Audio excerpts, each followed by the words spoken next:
This is a History Revision podcast on Thatcher and foreign policy. Thatcher had few clear foreign policy objectives when she came to power, and little interest in it. She'd already been branded the Iron Lady, which she liked. She followed Lord Carrington's advice until he retired over the Falklands. Thatcher and the USA. They had similar economic policies. The Westlands affair was quite illuminating, where the American Sikorsky Company was chosen by Thatcher over the European consortium. The government attempted to sell British Leyland to General Motors, which created an anti-American feeling, but without Land Rover it was rejected by General Motors. Thatcher was a staunch anti-communist. She was soulmate, says Lynch, with Reagan, economically, morally and foreign policy-wise, and the USA was impressed with her over the Falklands. They agreed that the West was fighting evil and had to remain fully nuclear armed. Britain bought Trident to replace Polaris, which cost £10 billion. Cruise missiles were allowed to be stationed at Greenham Common, causing a CND resurgence, and a bit of the Labour manifesto advocating CND, or unilateral nuclear disarmament. The pressure on the USSR to keep up the arms race exhausted the USSR militarily and financially, especially when they were involved with Afghanistan. Thatcher's foreign policy was founded on improving this relationship. She saw America as the hero who'd saved us twice from the Europeans. The Cold War and Thatcher. Détente is the process of peaceful coexistence, and it had waned.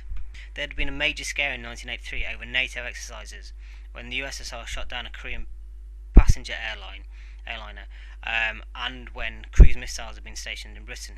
Britain stood by the USA over Afghanistan when no other European allies did so. Thatcher was convinced in the importance of NATO and wanted to raise its status. Britain spent more on defence per GDP than any other country at this time. Star Wars, though, angered Thatcher, not the film, the defence programme. By America protecting themselves on nuclear missiles, it left Britain open to a conventional attack by Russia, and she was also upset at the lack of consultation before it. But however, she did complain quietly and discreetly, and got British contracts for it, and did get promises of future negotiation. As previously said, she was anti-communist. She saw communism as the enemy of freedom, and sensed that people in the East of Europe anyway were fed up of it. Well, this is an example of Thatcher being populist. When détente resumed with Gorbachev, left Europe vulnerable to conventional Russian weapons, and Thatcher wasn't listened to here. She had no small role in bringing its end, along with the Pope and Reagan. Her combative nature and willingness to stand up to the USSR in the early 80s, and then willingness to negotiate with Gorbachev in the late 80s, with Britain as mediator, are examples of the huge role that she undertook in the end of the Cold War. She got on well personally with Mikhail Gorbachev, who was leader of the USSR. He wanted to save communism by letting go of the satellite states around Russia, and although he eventually failed, he did bring about the end of the Cold War. She was called the Iron Lady in 1976, and she visited Poland, Hungary and the USSR. Thatcher was a symbol of freedom, and there are actually chapels and shrines dedicated to her in Poland. She supported the Solidarity movement in Poland, which is ironic because that was a trade union, so she's pro-trade union abroad but anti at home. In the end, deterrence caused the West to win the Cold War, and the fact that the USSR exhausted themselves militarily in Afghanistan. Let's have a look at Thatcher in Europe. The 1975 referendum seemed to solve the European issue, but it didn't. Britain had a lot to gain from EEC membership and from a free movement of goods, capital and services throughout Europe. They didn't really want to leave, totally.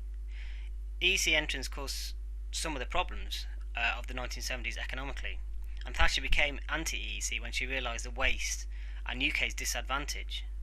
She supported it under Heath, but had little knowledge of this bureaucracy and problems, and she was silent in the referendum debate.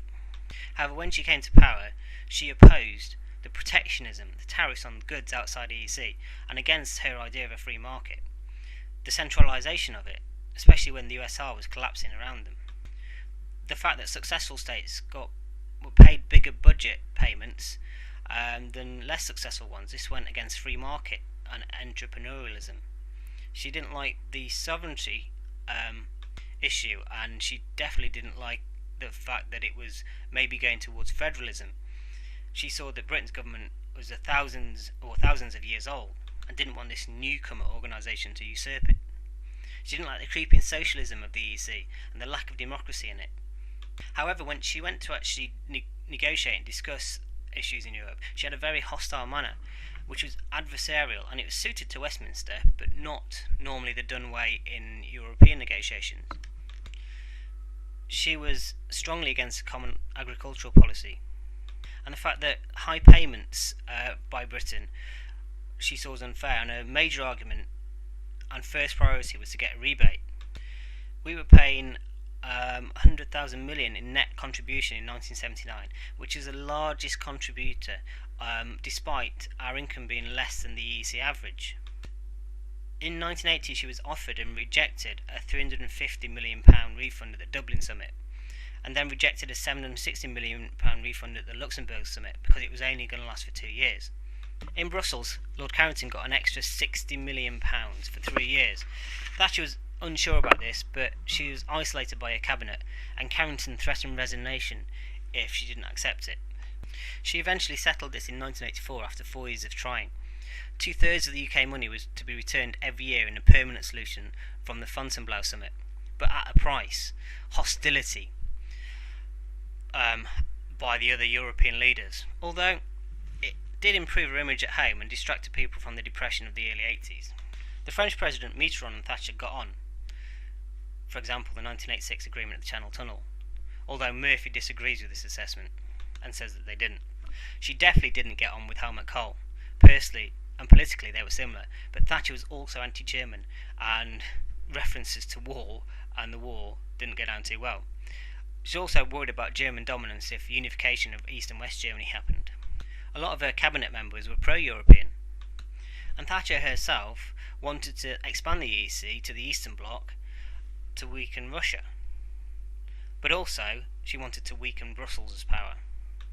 Her main enemy in Europe was Jacques Delors, who was the president of it from 1985 to 1995, as one of the problems is that he was unelected, and the Sun, with their "Up Yours Delors" headline, egged her on. However, she was also in power when Britain was drawn further into the EEC with the Single European Act, and Britain actively worked for a single market on this. And the Single European Act set up a single market, and it created a view to a single currency. Thatcher was in favour of the single market because of free market economics, and because she didn't want to be in a second tier of Europe, and she wanted to retain influence in Europe. A social charter had been set up by the EEC, and Thatcher was against it as it supported socialism, and she said so in a 1989 speech. Meanwhile, Labour had shifted and was supporting Europe again. Let's have a look at the ERM. Now, Britain was committed to enter it, the exchange rate mechanism, when the time was right, and this commitment was from 1979.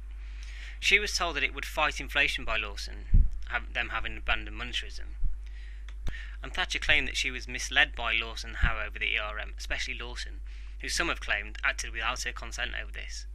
Howe sided with Lawson in 1988. This all led to the 1988 Bruges speech against centralisation of the EEC, and the Bruges group was set up as a Eurosceptic group against federalism and named after this speech.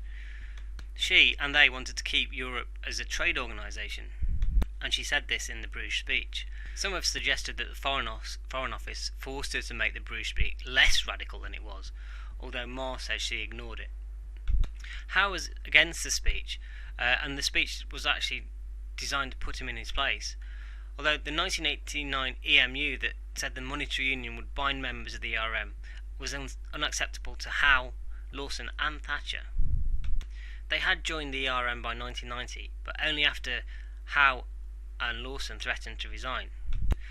Howe was demoted to deputy leader, and Lawson resigned later on. Thatcher declared that Britain would never join the single currency in 1990, and the no speech was in response to Delors' proposals of more federal measures in 1990. Europe had a role in bringing her down because of Howe's speech about her undermining him in Europe.